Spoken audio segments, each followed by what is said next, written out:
আসসালামু আলাইকুম গাইস। আজকে আমি হাজির হলাম একদম নতুন একটা পিঠা রেসিপি নিয়ে।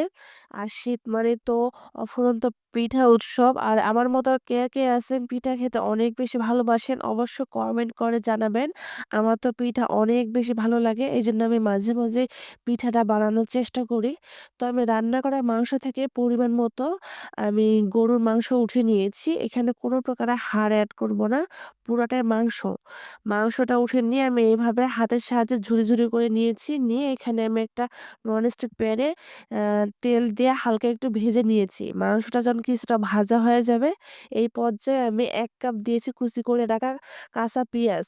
পিঁয়াজটা আপনাদের পরিমাণ মতো দিবেন। তো পিঁয়াজের পরিমাণটা বেশি দিলে টেস্টটা অনেক বেশি ভালো আসে। তো তারপর আমি এখানে দিয়েছি কাঁচা মরিচ এবং আ গুঁড়া মরিচের মধ্যে দিয়েছি আমি ধনিয়া গুঁড়ো এবং চাট মশলা, লবণ দিয়েছি টেস্ট অনুযায়ী। দিয়ে খুব ভালোভাবে মিক্সড করে পেঁয়াজটা সফট হয়ে আসা পর্যন্ত ভেজে নিয়েছি। ভেজে নিয়ে একটা বোলের মধ্যে উঠিয়ে এক সাইডে রেখে দিলাম ঠান্ডা হওয়ার জন্য। তো এখানে একটা বাটির মধ্যে আমি পরিমাণ মতো পানি নিয়েছি। যেরকম আমি পিঠা বানাবো সেইভাবে পরিমাণ মতো পানি নিয়েছি। তারপরে এখানে হলুদ, লবণ এবং শুকনা মরিচের গুঁড়া দিয়েছি, আদা ও রসুনের পেস্টও দিয়েছি। দিয়ে সবগুলো ভালোভাবে মিক্সড করে চুলাটা অন করে দিব। তারপর পানিটা খুব বেশি ভালোভাবে ফুটিয়ে আসলে এই পর্যায়ে আমি ১.৫ কাপ দিয়েছি চালের গুঁড়া এবং ময়দা দিয়েছি ২ কাপ। তো ময়দা ও চালের গুঁড়া একসঙ্গে মিক্সড করলে পিঠাটা খেতে অনেক বেশি ক্রিসপি ও নরম হয়। তো আসলে অবশ্যই বানিয়ে দেখবেন। এত বেশি ভালো লাগে। তো আমার ভিডিওটি কে কোন জেলা থেকে দেখতেছেন অবশ্যই কমেন্ট করে জানাবেন এবং Facebook থেকে দেখে থাকলে অবশ্যই ফলো দিয়ে পাশে থাকবেন। YouTube থেকে দেখে থাকলে সাবস্ক্রাইব করে সাপোর্ট করবেন। সবগুলো মিক্সড করার পর ডোটা আমি ৫ মিনিট রেস্টে রেখে দিয়েছিলাম। ৫ মিনিট পর ফিরে আসছি।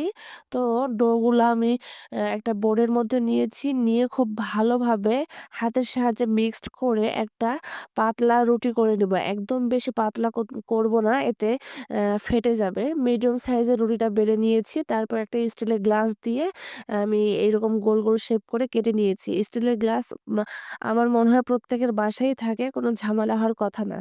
তো এভাবে আমি কেটে নেওয়ার পর মাঝের অংশে আমি দিয়েছি আ এইভাবে গরুর মাংসের যে পুরটা আমি তৈরি করে রাখছি সেই পুরটা দিয়েছি। দিয়ে আমি এভাবে ২ আঙ্গুলের সাহায্যে চেপে একটা ডিজাইন করে নিয়েছি।